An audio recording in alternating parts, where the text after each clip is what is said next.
আসসালামু আলাইকুম ভিউয়ার্স। আজকে আমি তৈরি করেছি অসম্ভব মজাদার মালাই কেক।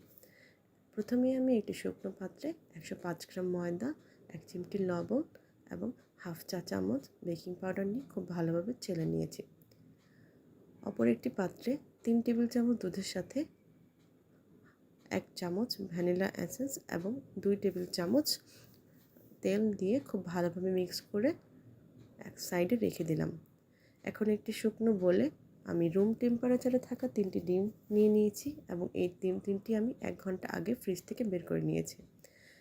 একটু বিট করা হয়ে গেলে এর মাঝে আমি চিনি দিয়ে দিচ্ছি। এভাবে আমি 2 থেকে 3 বারে চিনি দিয়েছি। এখানে আমি প্রায় 100 গ্রাম চিনি ইউজ করেছি। এখন খুব ভালোভাবে ডিমের ফোমটি তৈরি করে নেব। এমনভাবে তৈরি করব যেন ওভারবিট না হয়। ডিমের ফোমটি হয়ে গেলে এবং এর মাঝে এখন আমি দুধের মিশ্রণটি ঢেলে দেব এবং সামান্য বিট করে নেব। ডিমের ফোমটি হয়ে গেলে এর মাঝে আমি চেলে রাখা সেই শুকনো উপকরণগুলো 2 থেকে 3 বারে দিয়ে খুব ভালোভাবে মিক্স করে নেব।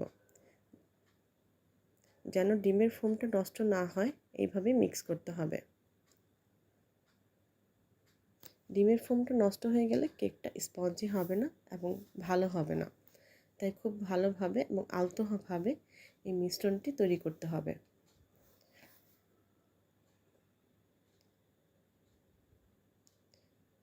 এখন আমার মিশ্রণটি তৈরি হয়ে গেল। অপরদিকে আমি একটি 8 ইঞ্চি স্কোয়ার শেপের মোল্ড নিয়ে এর মধ্যে কেকের ব্যাটারটি ঢেলে দিচ্ছি।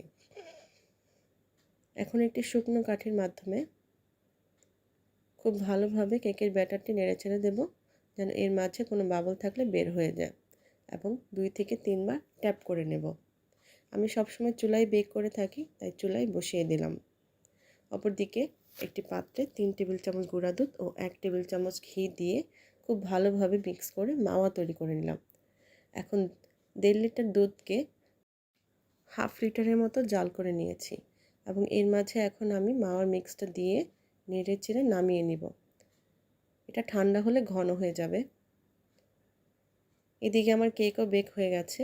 কেকের মাঝে এখন কাঁটার চামচ দিয়ে লিক করে নিচ্ছি যেন দুধের মালাইটা দেওয়ার পরে খুব ভালোভাবে মিশে যায় এবং এর ভেতরে ঢোকে।